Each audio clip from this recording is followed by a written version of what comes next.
मोही खाम न भनेको अर्कै मोही बुझेछन् क्या रे हा लगारेर हैरान बनाए ए मार्छन् क्या हो कति हन्सम हो म हाइट ल हेर धेरै हेन्सम देखेर तरुणीहरू ठोक्किन आका हेलो दाजुभाइ हरूमा आज बुद्धसँग बसन्तपुरमा घुम्न आएको घुम्नु आएको होइन कतै खोज्न आएको हो मुजी तोरी बुद्ध आज मौसमले च्यालेन्ज गरेका छ जम हिट रक्सी खानु पैसा तेरो बाउले दिएको हामुजी यो ठाउँतिरको त मासु नै मिठो रहेछ यार अहिलेसम्म 4 थाल भात खाइस मिठो हुँदैन त यो welcome back to my blog हजुरहरू आजको एपिसोड त दुख बारेको छ मेरो बुद्धिले मलाई चोदेर गयो यो मुतु त भात मास जस्तो सुकेको छ ब्रो मायाले त मङ्कीलाई नि इमोसनल बनाउँछ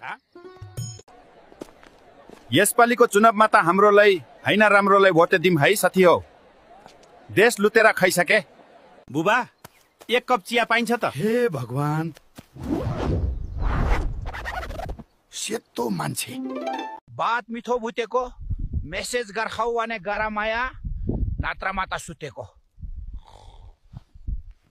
आमा मलाई बजारबाट चकलेट ल्याइदिनु है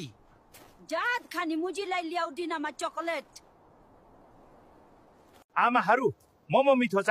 तिमी मोमो खाने हो कि गरु यति त मोमो खाएर डेराइ मोता भयो हो नि मोमो पावर हो आमा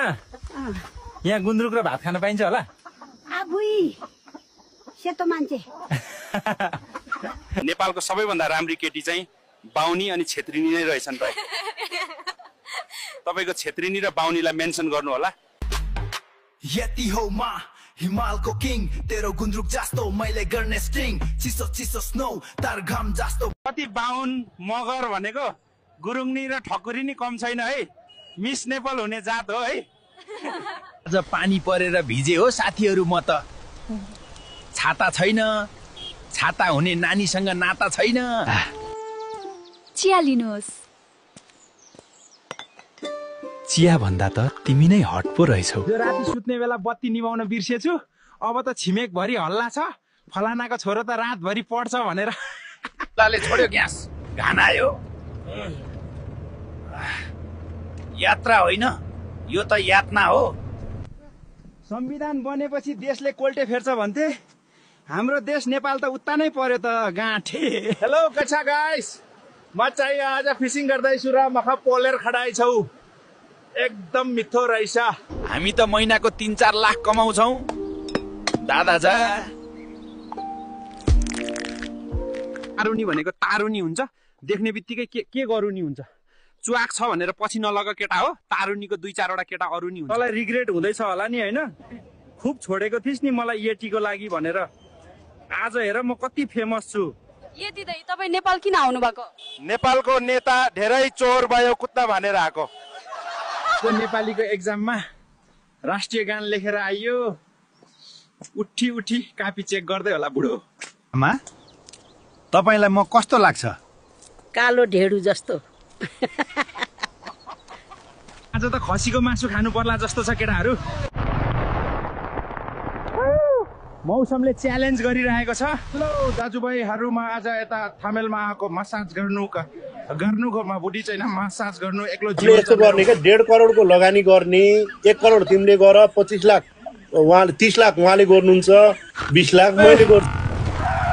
कासको भैँसी हो बाटो बाटोमा चोड्ने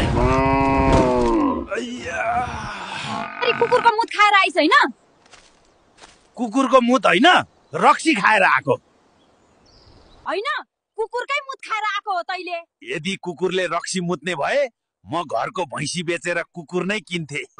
रक्सी खानेहरूलाई के सल्लाह दिन चाहनुहुन्छ के भन्नु नि रक्सी खानेहरूलाई म आइस हालेर खानु होला भन्न चाहन्छु हैन हो कसले लेखेको लोकसेवाको किताब हो पढ्न पनि कति गाह्रो फेल हुन्छु होला म त अघिबाट म कल्पना लाइदेखेको लास्टै मन पर्यो गाइस उसको आइडी मेन्सन गरिदिनु पर्यो कमेन्टमा कस्तो गर्मी हो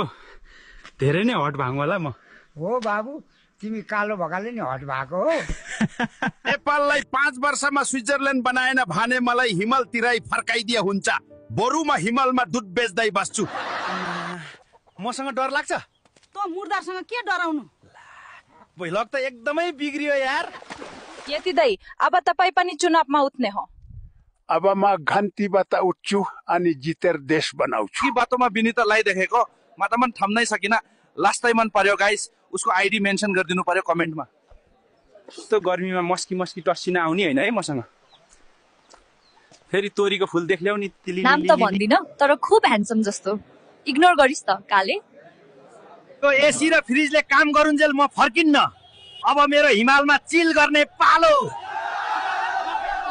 नेपालीहरू गफाडी रे, कति न अरू चाहिँ लाटा लाटी जस्तो।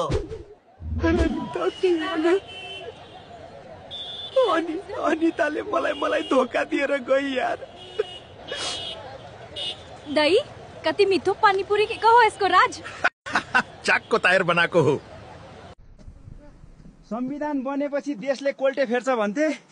हाम्रो देश नेपाल त उता नै पर्यो त गाँठे। यो चस्मा लगाउँदा त केटीहरू ढल्नी भए त बाउ। अये यति चस्माले केटी पत्तिनी भने त म पनि डिस्कोमा जान्छु। अरू के होइन, मलाई मेरो साथी पुलिसको गाडी पछाडि बसेको हेर्न ठुलो रहर छ। लाउती पाक्यो बनाता बेला पाक्यो। डिप लभ परेपछि थाहा भयो मुला गोत्र पनि मिल्दो रहेछ भनेर। केटाकेटी हो मेरो राजा भन्थी भए पुरै ज्ञानेन्द्र नै बनाएर गई, न त घरबारको न त दरबारको। नमस्ते मेरो मधेसी दाजुभाइ, म चाहिँ आज जनकपुर आएको छु जानकी मन्दिर घुम्न। है अलि फोहोर भयो मन्दिरको छेउछाउ पर सफा गराउन पारो। मुजी आफ्ना पुर्खासित पैसा माग्छस् जाठा।